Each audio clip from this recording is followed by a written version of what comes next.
Hi folks, welcome to our webinar this evening. I'm just going to give a moment for everybody to come in as we just admit everybody. So feel free to use the chat to say hello, let us know where you're joining from. It's always good to see the geographical spread of folk. Looks like we've got a good number of people joining us.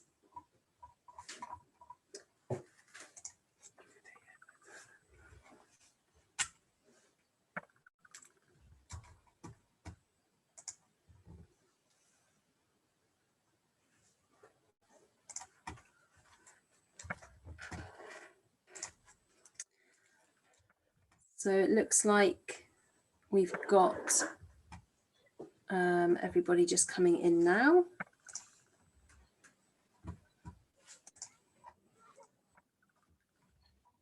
I'd just like to say hi to everyone. I'm Bridget, and I'm going to have to turn off my picture in a minute because I'm, for various reasons I can tell you about in a minute. But nice to see all of you and your faces. And I mean, now you're going to see a picture of me kissing Henrietta.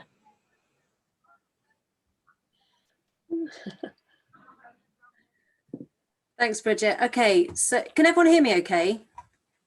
Yeah, good, cool. Something just happened with my speakers, it just went a bit odd. So welcome everybody. My name's Nikki Yoxall. I'm the research coordinator and one of the Scotland regional facilitators at the Pasture Fed Livestock Association. Absolutely delighted this evening to welcome you to this webinar where we're going to be hearing all about composting and management of farmyard manure. We're going to be joined this evening by Niels Corfield, who is on a mission to create regenerative farms and landscapes in the UK and Europe. Niels generally focuses on agroecological systems that are low input and low maintenance, but productive, including the role particularly of farmyard manure. So I'm sure he'll be able to give us some really interesting insights this evening. And a massive thank you to Henrietta, Courtauld and Bridget Elworthy joining us from the Land Gardeners, who are pioneering a compost revival and developing a unique product, Climate Compost, a certified biologically active compost for the home gardener and regenerative farming solution. Absolutely delighted that you can all join us this evening, and as Bridget's just said, she's going to be sort of joining us intermittently as she's on travels this evening, but we're going to hand over to Henrietta first. Just before we do, we have set this up as a Zoom meeting rather than as a webinar.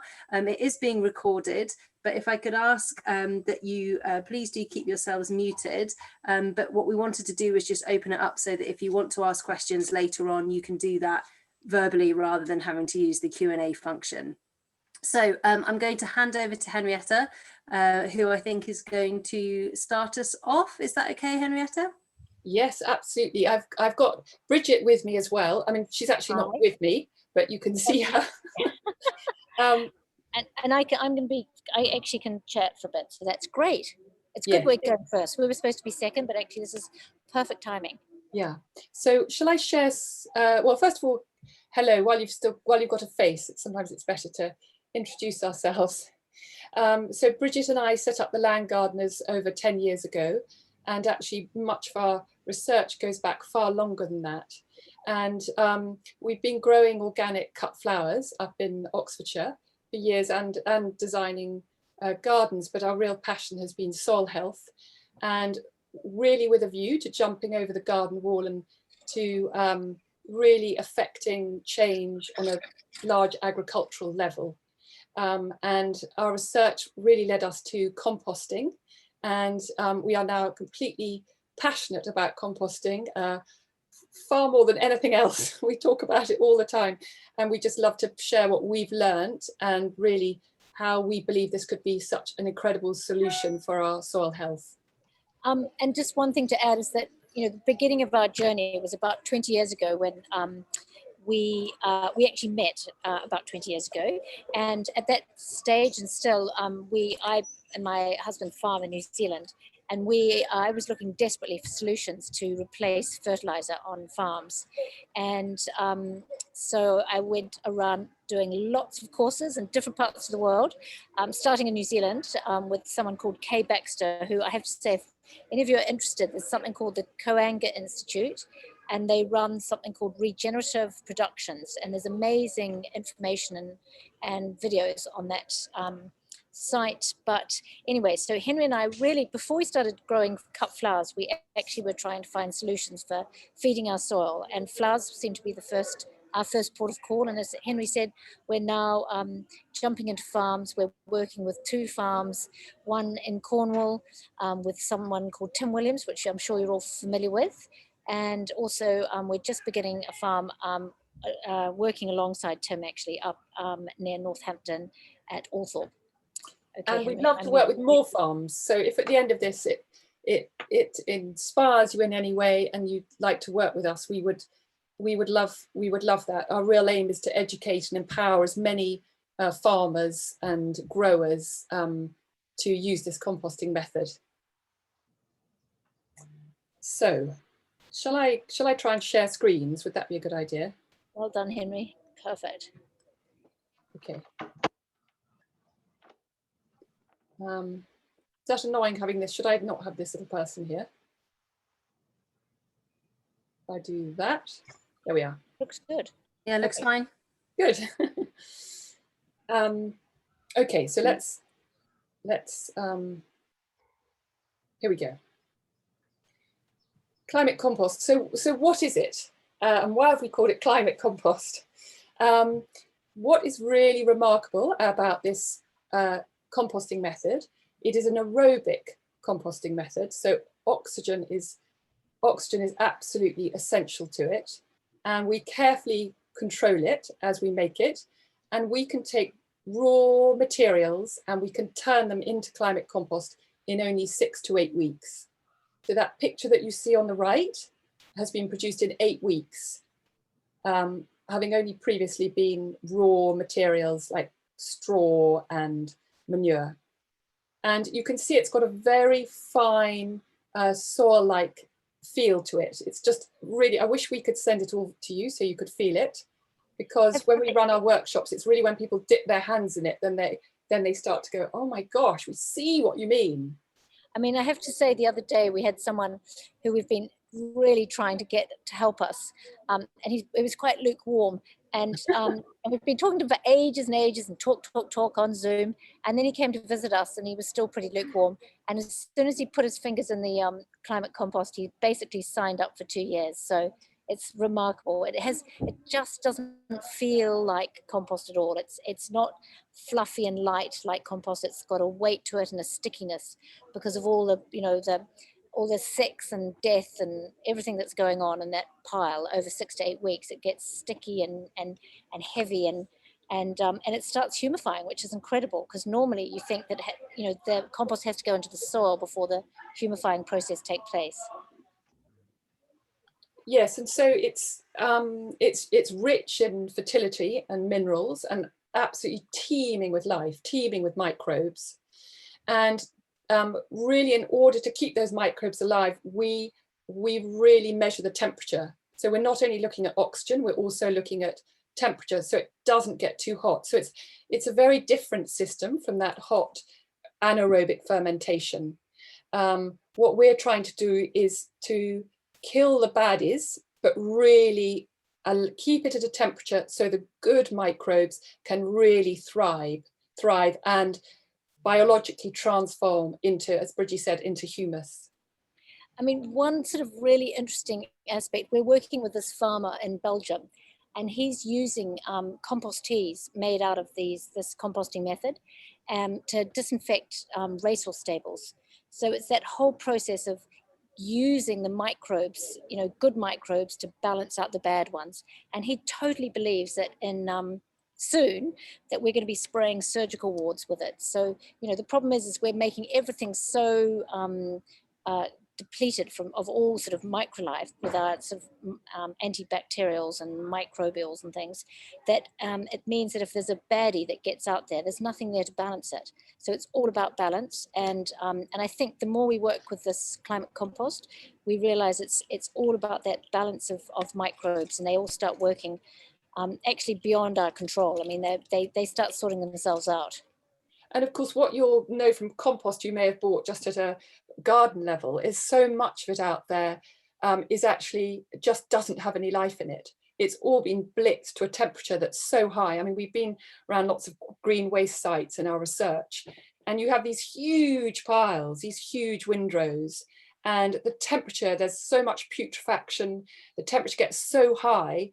So yes, they're killing all the baddies. They can be very clear that they're not sending out the plague, but there's certainly no goodness in it. There's no real life. And that's our real aim, is to produce this compost that is just teeming with life. So of course, many will be using unprocessed farmyard manure. And one of the things about our compost against that is that that our process doesn't pollute the environment. There's no putrefaction in it. So you're not getting leaching, you're not getting the leaching of the nutrients off into our waterways. The process is so starts to humify that all the nutrients in the compost are stabilized. So when you put them in their soil, they're stable. You're not getting this runoff of nutrients into our rivers. And that, of course, is so much better for the plants. And also you're not getting greenhouse gases just with piles of farmyard manure, and you're not getting odors. So it offers real benefits from that point of view.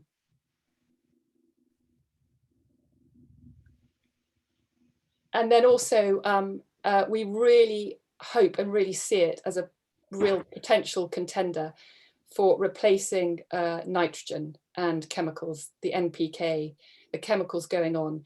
I mean, that is our real mission, is to help farmers use the ingredients they've got on their farms so that you can be self-sufficient. So you're not having to buy in expensive chemicals. And unlike those, the thing about the compost is, you've seen already, it's very soil-like structure. So it means it's really instantly assimilated into the soil. It's very quickly starts humifying. Well, it's already humifying, so it helps the soil to humify. And we've seen big increases in organic matter, which we'll talk you through. And you're just really creating the self-sustaining system where you're not having to add. In fact, we really think now, with some of the trials we've been doing, that actually we're going to be putting less on each year, because once you reboot the soil to allow it to do what it's supposed to do, you don't then need to keep adding such huge amounts of the compost itself even. So I think we've mentioned that it's, yes, we've talked about the farmyard manure and cost saving. Of course, if you're not buying in inputs, it's ultimately going to have a huge impact on the bottom line. And as we said, you're not going to have this leaching, this runoff, this pollution. So you're really investing in the biological activity of the soil. So you're helping the soil to do what it's so good at, really. That's all we're doing, is just allowing nature to do what it's so good at, and allowing the microbes in the soil to do what they're so good at. And, if you have healthy soil, as we all know, you'll have a healthy plant. And once you have a healthy plant, then they won't get attacked by pests and diseases. Only, pests and diseases, as you all know, attack plants that probably shouldn't be growing. They're not good enough to survive. So that's why Mother Nature's getting rid of them.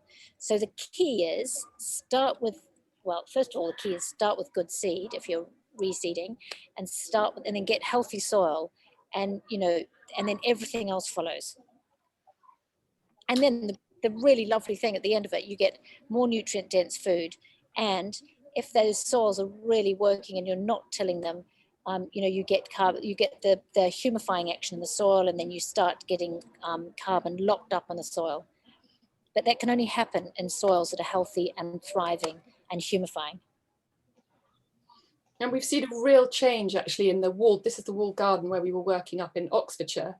But we've seen a real change in the soil there by adding this climate compost over the last few years. So we've been trialing it at horticultural level, and we were making it, and Bridget and I were turning it by hand originally in these small windrows. And then, oh gosh, what's his name from the Soil Association, Bridget, who visited us? God, I've got a blank. I've got a blank. Anyway, we had a visit from the Soil. Ben Raskin. Yes, Ben, you're right, Yeah. Niels. Ben visited us and said, oh my goodness, you should do an innovative farmers trial with them. So we jumped for joy, and we duly did. And we got different growers from both in England and abroad to trial the method and to teach them. And I mean, we've had really, we've had wonderful results both in this country, but even abroad. We had an island off Mozambique where they had no topsoil, and they used what they had locally, so banana leaves, goat's poo, to make these windrows. And they started to make topsoil that they could then grow vegetables in. I mean, it's been a total game changer for them, because before that they were importing all their vegetables. So it's pretty exciting. And we've been looking at the nutrient density of the vegetables and plants we've been growing, because that ultimately is really important to us. If we can reboot the soil so that we can really grow things that are really strong and healthy, and ultimately improve our health, that's a real aim of ours.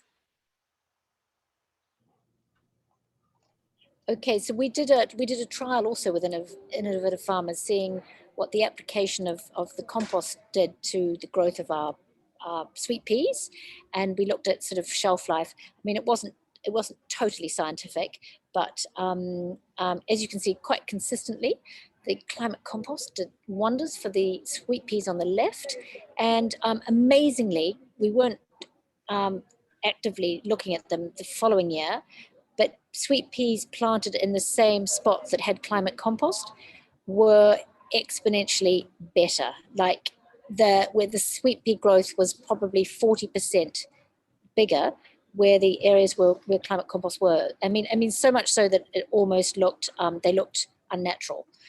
It was a little bit frightening, and the growth was like a triffid. So what it proved to us, and what they're seeing in Austria with these Austrian scientists that we're working with, is that you know, it's great good in the first year and really great thereafter, because the soils, it sort of almost activates the life in the soil. And Ian Robertson recently did an Albrecht test on the soil in the walled garden. Bridget had also done one of these 10 years ago, so it was the most brilliant comparison. And this is his quote: "You've got a very big chemical bank, you've got an awful lot of organic matter. Chemistry wise, you've got bucket loads of nutrition. These figures are quite unbelievable. You've gone from 5.6% to 12% organic matter in over 10 years. It's a huge jump in organic matter." So I can't tell you how there was sort of whooping when he came back with those those results. And in fact, he said he hadn't seen soil like it in the UK. I mean, he'd seen it occasionally in the Netherlands and in Denmark, but actually that we should even be bagging the soil where we've been applying the compost. We should even be bagging the soil and selling that. So it's really, really exciting. And you're probably aware of brilliant UC Davis in the States.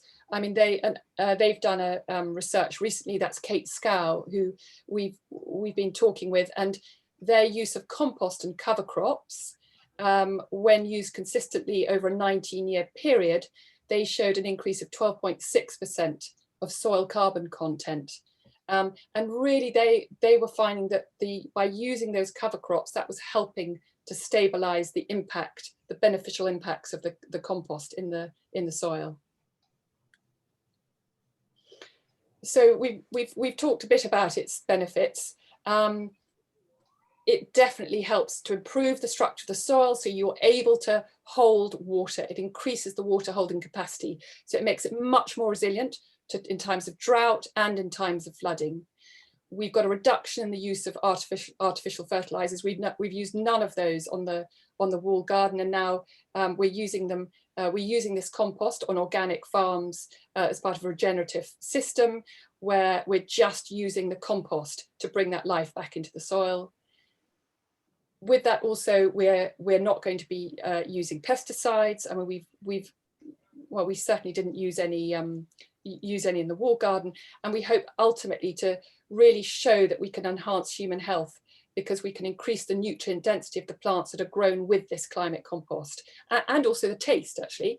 And then perhaps most importantly, that's why we called it Climate Compost, we're going to be able to, we're sequestering carbon in the soil. This is a method of really trapping that carbon and holding it in the soil, which must surely be beneficial with the great question of the whole elms thing coming up.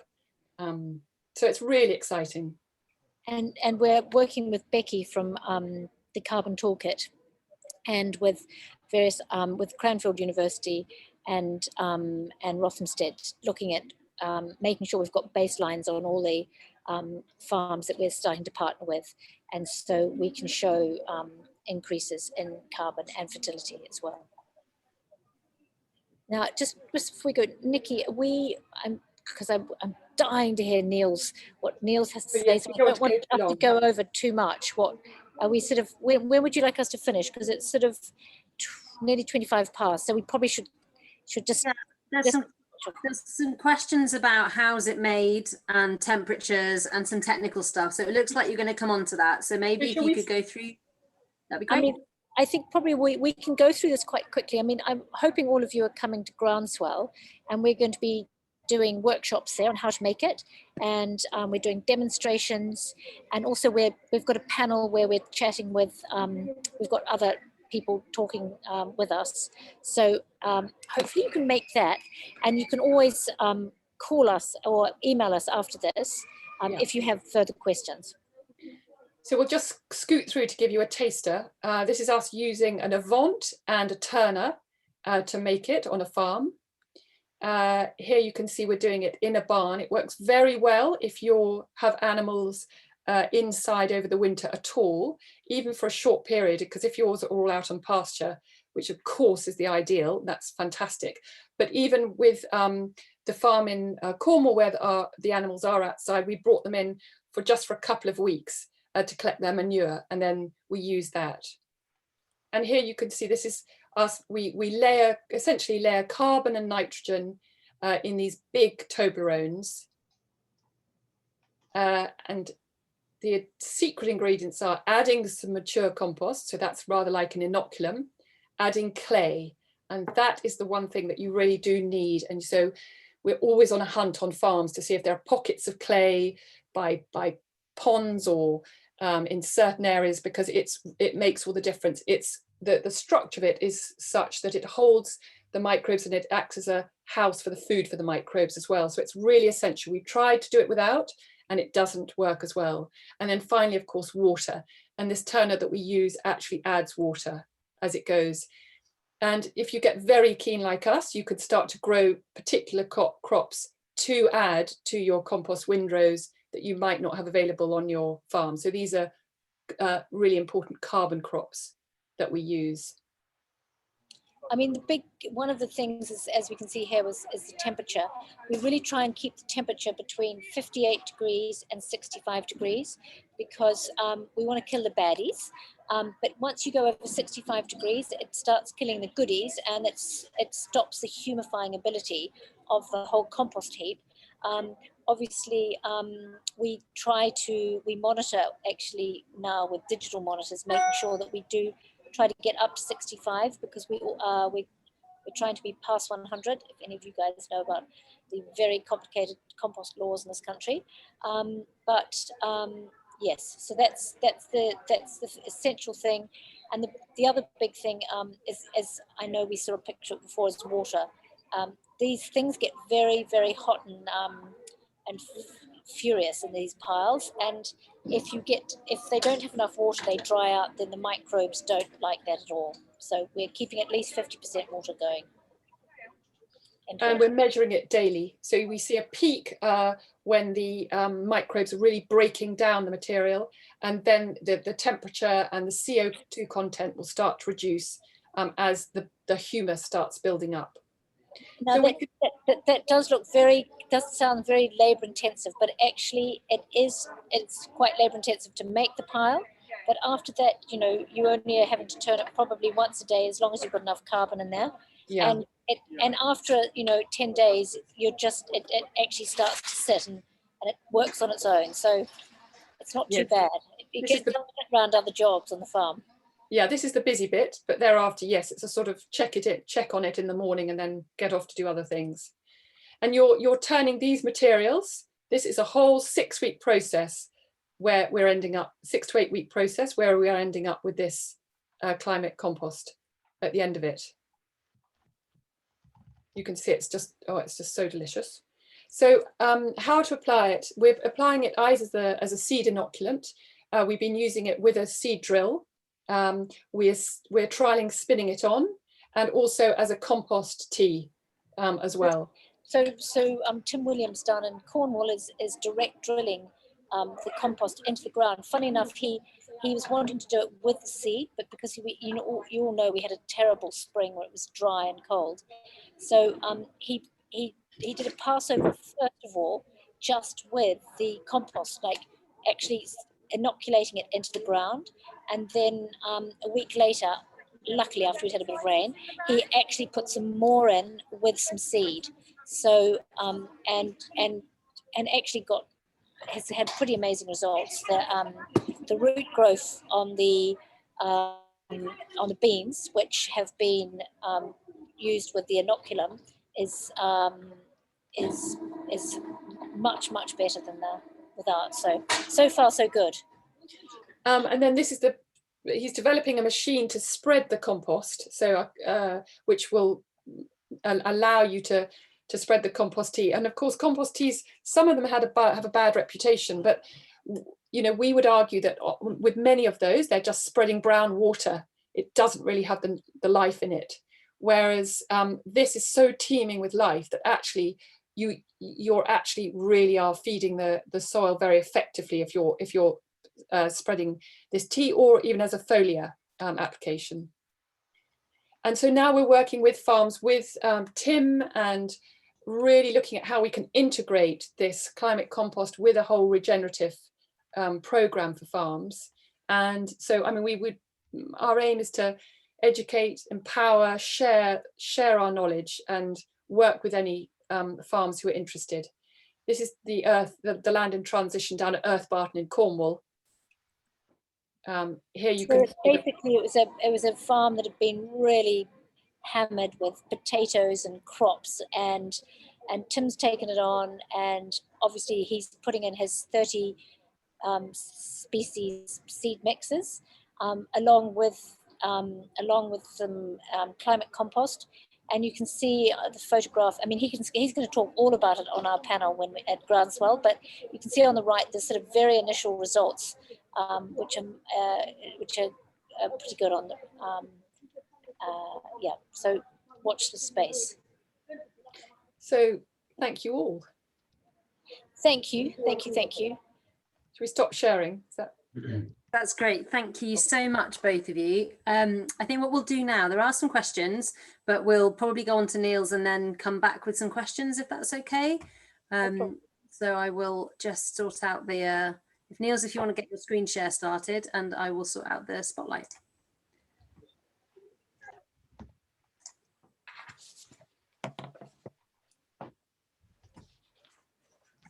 Just let me know when we're good to go. Yeah, that's you good to go. Okay. So I'm going to give kind of an overview of different sort of best practice kind of decomposition techniques, if you like, but it all falls under the heading of this principle: upcycle manure resources, or otherwise maximize manure and bedding resources on farm, basically. So ensure plenty of carbon when bedding up, and then otherwise compost aerobically or ferment all bedding and slurry. So I'm not going to labour this point basically, but fundamentally stacked FYM is, let's say, suboptimal. And the kind of main issue here is that when you have large volumes of high moisture, high nutrient materials, and they are anaerobic for those lengthy periods, they will go putrescent. Yeah, so all those terms that we associate with being bad, off, rotten, those are all terms that describe putrescence. Yeah, so we're getting sort of alcohols, methane, esters, sulfides, for example. So if you're ever smelling rotten eggs, you're smelling hydrogen sulfide, which are all signs of putrescence, basically. So in the same way that you wouldn't feed sort of like off silage to your animals and just go, yeah, there's some good dry matter in there, what's the matter? Yeah, and the same way that, like, you know, sort of sauerkraut isn't just rotten cabbage in a jar, basically. You know, it's gone through a particular set of processes and been broken down by a particular set of organisms, typically lactic acid bacterial, for example. Then we can do the same with our materials, for example. So like ensiling slurries and manures, something like this, before and after. Yeah, so we can definitely be using sort of like off-the-shelf materials like the Actifirm material. That's usually mixed with a pH buffer and then sealed for like 6 to 8 weeks. And in that situation, you are effectively ensiling your FYM. Yep, so the same way you ensile grass, we also want to ensile our FYM, basically. There's a sort of variation on this theme, if you like, which has been sort of refined by Jerry Gillespie. So it's another sort of like sort of in-vessel kind of sealed system, another anaerobic system. But in this situation, you can make your own inoculant basically through a couple of stages. So it's quite similar to Korean natural farming. So you make the inoculant, you mix it and then seal it basically. So these are both no-turn systems, and they retain a significant amount of additional mass, most often sort of fairly equivalent to what went in basically. So both of those are kind of fairly simple, kind of like straightforward systems to scale, and they're definitely suitable for all forms of FYM. If you want to take it to the next level, probably like post FYM fermentation, then we can be looking at sort of static composting systems like the Johnson-Su bioreactor. And this is a passively aerated static compost system, which means we're able to really sort of maximize the fungal content because we're not chopping up the fungal mats every time we come through and disturb the pile. Yeah. Main thing with this is the material wants to be thoroughly wetted. Yeah, often people use water baths for these. So, you know, it's kind of like sort of not really the sort of wrung out sponge type thing, basically actually sort of like dripping wet basically. And it will go into these vessels for an extended period, about 12 months basically. And then if you want to sort of upcycle it once more, for example, or another way for you to upcycle your FYM, for example, is to be doing sort of large scale worm composting, for example, in like open beds like this, kind of like low sort of 1 foot deep beds that you introduce worms into. So they want some kind of like sort of composted bedding, some kind of sort of very neutral material that they can be sort of introduced into, and then you can be adding on your, for example, compost fermented FYM onto the surface once every week or so. And then once the worms have finished it, it's ready to add new to basically. So you want the worms to have finished the material that you're feeding with before you add new, basically, because you don't want these materials to also start to putress in situ, basically. So yeah, as with the materials that Henrietta and Bridget have mentioned, basically we can use them as seed treatments, or we can be placing them in furrow, either solid or in a liquid. We can be using them as a foliar, or we can be doing a sort of rip and drip, which is again similar to what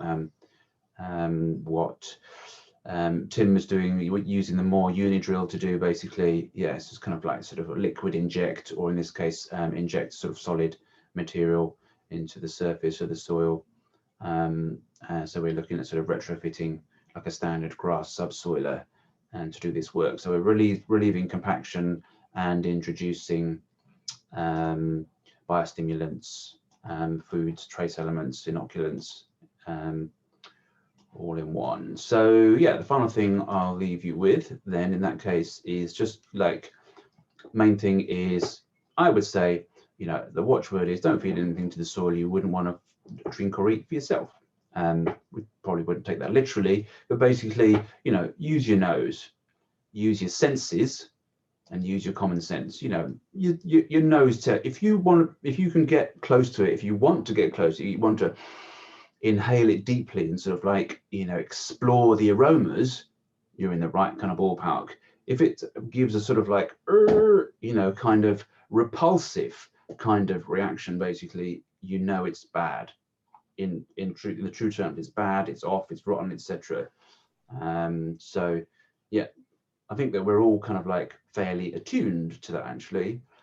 So we can all make, you know, good quality composts basically, or fermented materials through these various different strategies basically. Okay, so I'll leave that there. Thanks, Niels. Can I just ask before we move on to the other questions, I just want to ask, you gave some really nice examples of different approaches that folk might want to take on farm. How would people decide which one to go with? Is it about space? Is it about availability of resources? What drives the decision as to what approach to use? Is that to me? Yeah, it was. Sorry, that was to you. You're still spotlighting. Okay, fine. Yeah. Same question to number one. So yeah, basically, I would start with the volume of material that you're producing and over what time scale.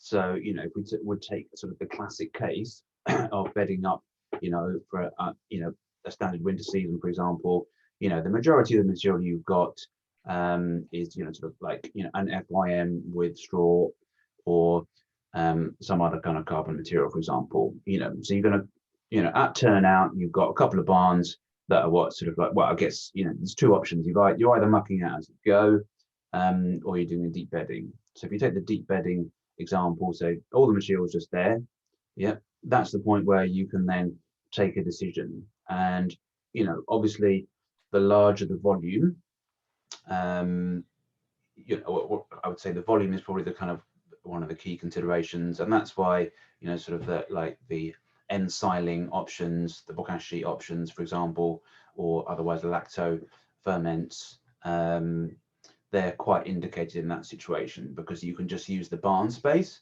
for example. So you could just add the inoculant and the buffer, pH buffer, and then push it all up into sort of like a sort of neat-ish windrow at the back of the barn and cover it. Yeah, and after 6 to 8 weeks, you can then take it, well, it's ready then. You know, you can then take a view as to what you want to do next, basically.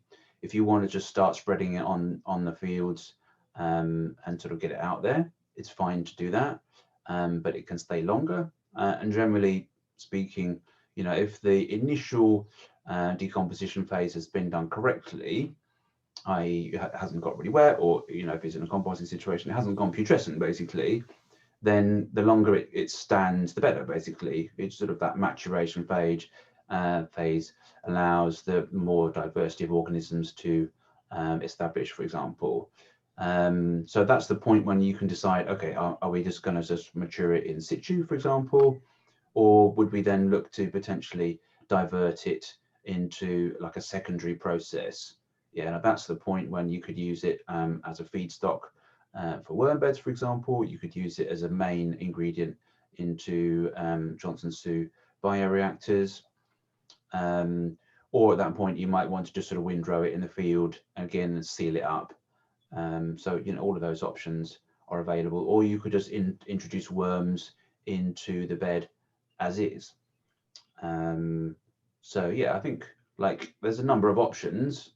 And obviously, you know, if you want to sort of take it to the next level, then you can be investing in sort of turners and that kind of thing. But that's when we sort of need to look a little bit more at sort of logistics and sort of turnaround times in the yard, basically. That's brilliant. Thanks ever so much, Niels. So I've just brought Henrietta back in, and I think we've lost Bridget. But that's fine. We knew that might happen this evening. Pop up. Might come back, which would be great if she did. So I'm going to go through the questions, and just there's a lot that have come in. So in the interest of time, I'm going to go through and ask them, and then if we get additional time at the end, if folk want to come in, then that would be great. The first question, Henry's for you from Bill. Are you able to provide nutrient analysis data for the climate compost? Do you have those records available? Yes, we've had it tested by NRM and Aberystwyth University, but I haven't got it to hand, but it's something certainly that we could make available.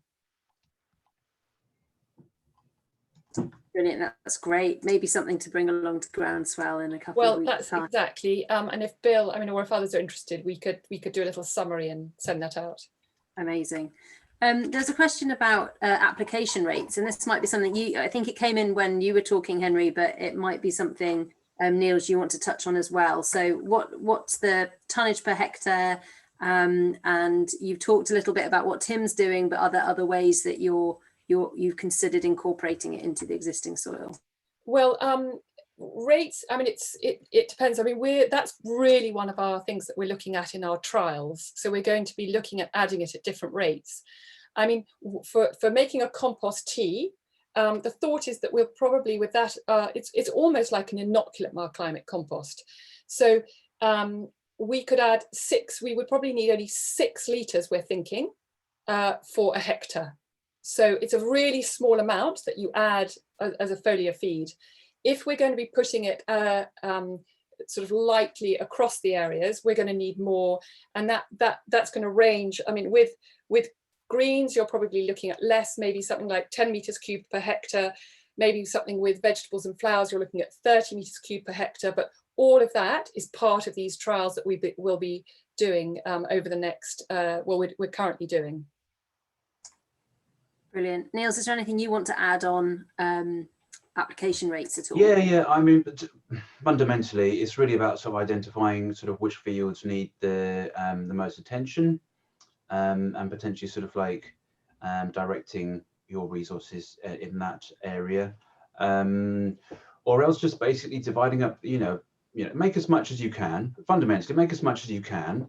Yep, and make it to the highest quality you can. Yeah, and then just divide up the acreage by the total that you produce, basically. And I think this is where liquid extracts, basically just being a sort of like a blend of compost and water applied immediately, you have the ability to extend those materials across acreages. You could be putting down just a few litres or kilos per hectare, for example. I think the thing is like, just find ways to get it out, find ways to get it in. It's going to be more potent if you can get it into the soil. So a direct inject is always preferable to a spread. For example, if you're applying any seed, we want to get that material down with it, for example. If you're applying any other materials, for example, if you're just doing a muck spread, for example, add it in with that, So I would say that, it's one of these things that, whenever you're in the field, get it down. And whenever you're moving soil, get it down. I think that's really important. If you're doing any reseeds, any direct drilling, any sort of overseeding, for example, anytime you're sort of doing any cultivations, that's the time to get that material onto the tines, onto that loose soil, basically. Yeah, and I think the exciting thing about the compost is that we're actually seeing that it could actually be very small amounts that you need to reboot it, and then the soil can take over. And actually, I think Bridget mentioned that the second year of our trials at a horticultural level, where we hadn't added anything, the plants were significantly better. We'd sort of forgotten almost about this area and it was just remarkable. So, it may be that you're giving it one application, and then the soil is able then to sustain itself. And that's what we're really hoping, so that we're not having to input large amounts onto it. That's brilliant, thank you. I really like that you're going to have those trials to have that evidence base. But Niels, I also really like the idea of whatever you've got, just divide it by the land you've got and stop worrying too much and just get it on, because whilst we're awaiting some of this information and the research, then if you've got the materials to just use it, I really like that. Both approaches, I think, will be really interesting to see the results from. Yeah, and the key point there is just to say that you're almost only going to need to put it down in a liquid form. Basically, it's very difficult to make small quantities of solid materials stretch that far, basically. And again, just follow best practice. Do it late in the evening, or do it on a cloudy day. Do it late in the evening, or do it first thing in the morning, for example. Just to get like the best out of what you're putting down, basically. Brilliant. We've got some questions about ingredients, so what's going into these mixes. Nat has got a question around the supply of wood chip that they make use of. They use a lot as bedding for their dairy cows in the collecting yard, so it does get mixed with a lot of manure and urea, and then it gets put into piles with a tractor, but it can take a year to break down. So just either of you got thoughts on wood chip and how people can use that and integrate it as an ingredient in their compost? Well, we love young wood chip. If you can have wood chip that's under 3 years old, so with a small diameter, it's brilliant for your compost. So if there's any way of Nat, of talking to whoever's supplying it, and and asking for that young wood chip, then it's absolutely brilliant for your compost, because it's not so high in lignin that it's going to take a long time to break down. So that would, whatever you can do to get hold of that, that would be absolutely brilliant. We're also trying some sort of longer sitting piles after we've made it with the older wood chip, but really it's young wood chip you want to get hold of. Can I answer that? Or just maybe ask a question as well. Just Nat, when you say taking a long time to break down, what do you mean? The sort of like the sort of fibrous woody content? Yeah, it still looks a little bit like wood chip at the end of the composting process. Yeah, it's fine. I mean, I think the thing is like, you know, partially decomposed material is just as valuable as, you know, completely decomposed. You know, I think, you know, if you need a medium, for example, for you know, planting into, then you need a fine grade. And generally, you know, and if you're looking to spread or apply through, you know, sort of narrow apertures, for example, then you're going to have to screen. So, you know, you've still got like, and in that situation, you'd still be sort of yielding, you know, what, 70% maybe, or perhaps even 50%, you know, usable material if you want to get stuff to run through a screen, for example, or to get stuff into liquid. And all of that sort of like undecomposed stuff that can just go back into your bedding, for example, and use that as an inoculant, or that's what you could be spreading, for example, you know. And, you know, I think that I think we get a little bit too, I mean, there's definitely sort of examples of FYM that is not broken down. For example, you get these big sheets of sort of black material, basically, that's been stuck in the middle of the pile for a whole year, basically. And that sort of flies out of the muck spreader and just sits there for 3 months, basically. Yeah. So, I mean, we're a world away from that. Yeah.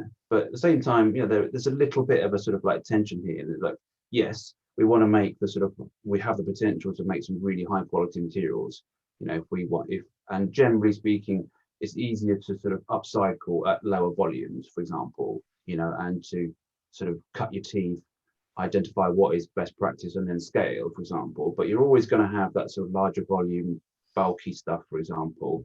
And I think the thing is like, actually, you know, there's a little bit of attention. It's kind of like there's a whole bunch of really happy organisms here in a pile of compost, and there's a whole bunch of really sort of sad organisms in your soil, for example. Yeah. So why not just like take the raw materials and spread it straight onto the ground, for example? You know, I mean, I think perhaps it's that slightly kind of like glib as an approach, basically. But, you know, like if you can get like large amounts of wood chip, just spread it on the soil.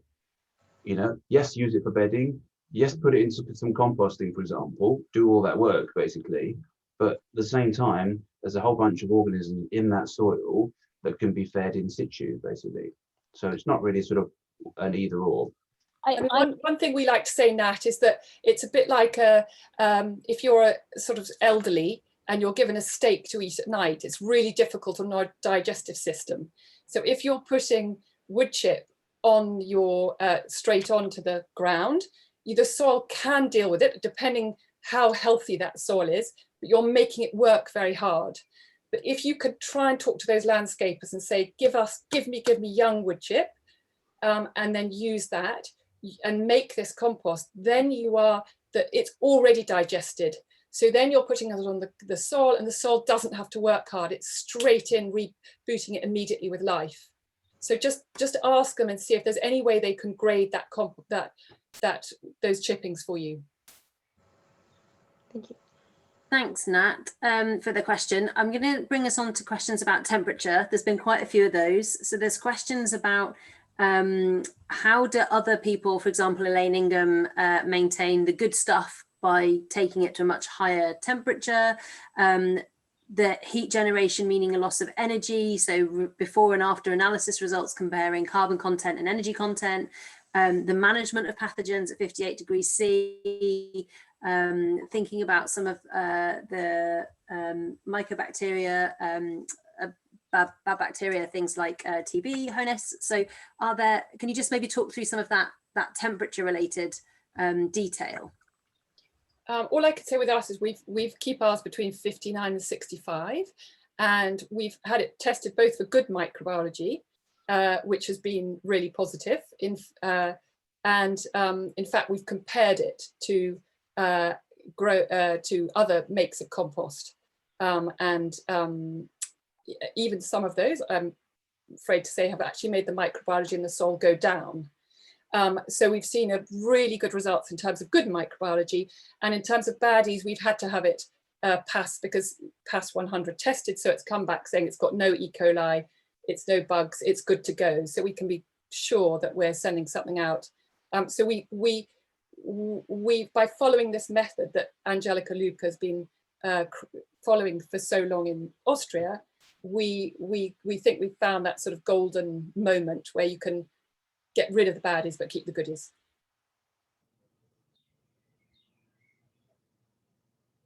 Niels, do you want to add anything to that about temperature? Yeah, well, I guess I mean that is a sort of like, you know, across the board observation that so anytime heat's being generated, that's energy being emitted basically.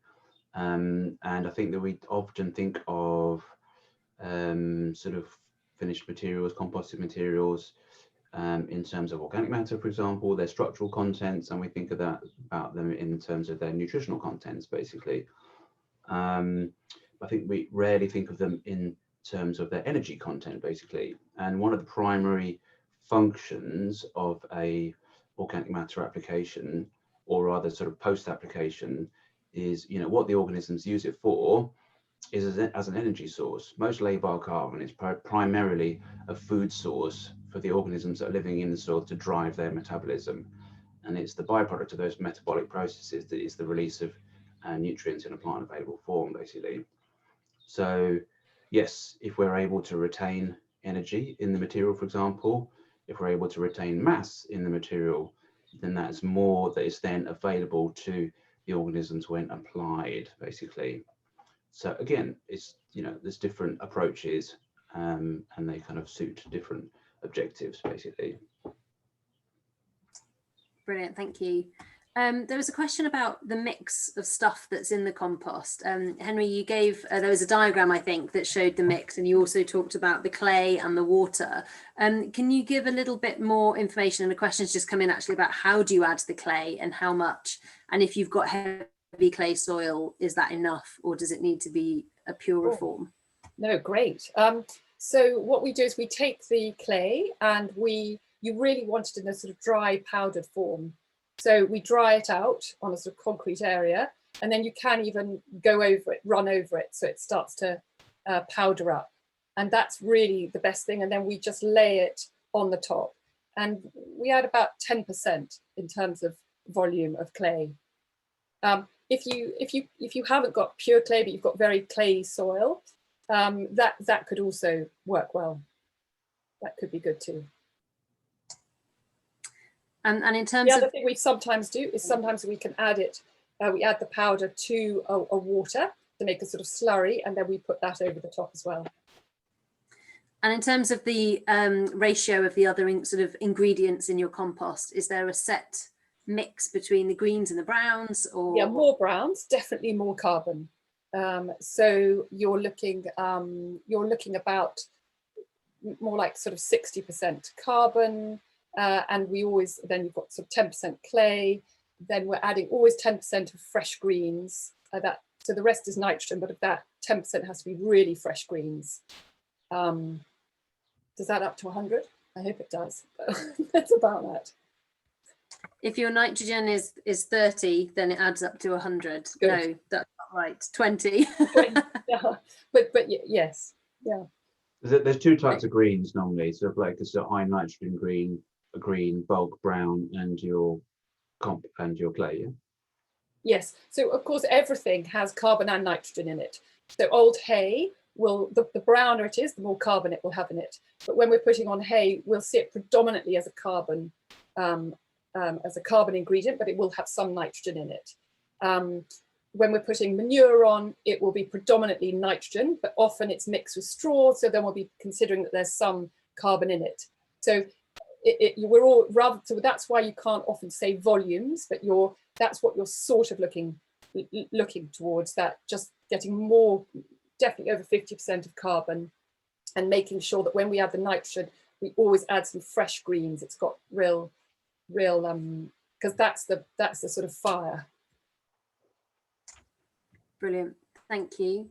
There's a question about fermentation of slurry. So is it possible to ferment slurry so you're not spreading it raw, and what kind of setup would you need? What kit and equipment? Yeah, well, this one's definitely one to refer to Andrew Sincock at Agriton, basically. But yeah, I think the key considerations here are residence time, for example. So you need to allow sort of like the populations of the microbes to increase, basically. So, you know, I think that there's sort of a minimum period in the slurry tank before inoculation. Otherwise, you can have dosing systems, for example, that introduce the material infrequently, or like sort of, you know, once a week or so. You can just be sort of dumping a bucket in, for example. But one of the ways that people, and I would advise, you know, in a similar way to what Henrietta and Bridget were mentioning, is using those materials as kind of an inoculant. So using it at washdown, using it at bedding up, or I guess on a sort of like slatted floor situation, that'd be sort of, you know, when you're scraping, then you'd also like kind of spray down any surfaces on the floors particularly. So you're constantly adding the bugs in, basically. And a similar kind of strategy can be used with dirty water as well. Okay, and can you talk a little bit more, Niels? You talked about a pH buffer related to the ensiling. There was a question. What do you mean by that? So you're adding lime, basically, chalk dust. How much would you add? I forget what the ratio is now. I think it's like 10 kilos per ton, something like that. So from memory, we've got about sort of 100 cubes or so in one of our barns we're about to do, and we're going to put down a ton of lime on that. So I mean, really, it's nothing, you know, 20 quid from the quarry, basically. And I think in that situation, yeah, again, if you wanted to sort of gold plate it and you had access to it, or rather you had done your prep, then like adding sort of like soil, sort of clay rich soil, also helps to sort of buffer and stabilize the materials, basically. And then question for Henry and Bridget. You mentioned the PAS 100, and there was someone who was interested to know how you'd got on with the certification and why you chose that rather than the T23 exemption. I'm going to assume you know what that means because I haven't got a clue. And then there was a supplementary question which asked, once you have that certification, there's an assumption that it can then be used in food production, polytunnels, for example, in market gardens. Oh, you're on mute. Sorry, the T23 is really great to use if you're just doing a small amount. That's brilliant. And also, if you're just using it on your farm, you don't have to go to the PAS 100 levels either. It's really because we want to sell it. Now, that's purely because ideally we want to teach everyone to do it. But for those who can't make it themselves, whether it's a farm or whether it's a gardener, we want to be able to sell it. So that's why we're having to jump through these PAS 100 hoops even. I have to say, they do not make it easy. These permits are a trial.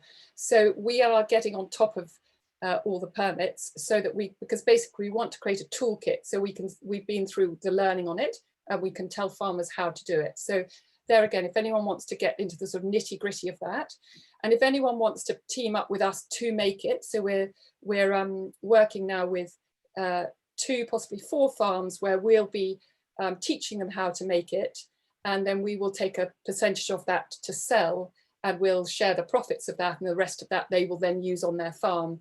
That's one step further, but that's a sort of partnership that we really want to create, these climate compost farms around the country in different counties, so that we can start doing it and have a bigger impact across the fields. And also we hope actually farmers can then get some return from it themselves, not only by having to pay for less inputs. Obviously you have to invest in the machinery, but ultimately you'll have to pay for less chemical inputs, and also there's a potential for being able to sell some off to other people who aren't able to make it.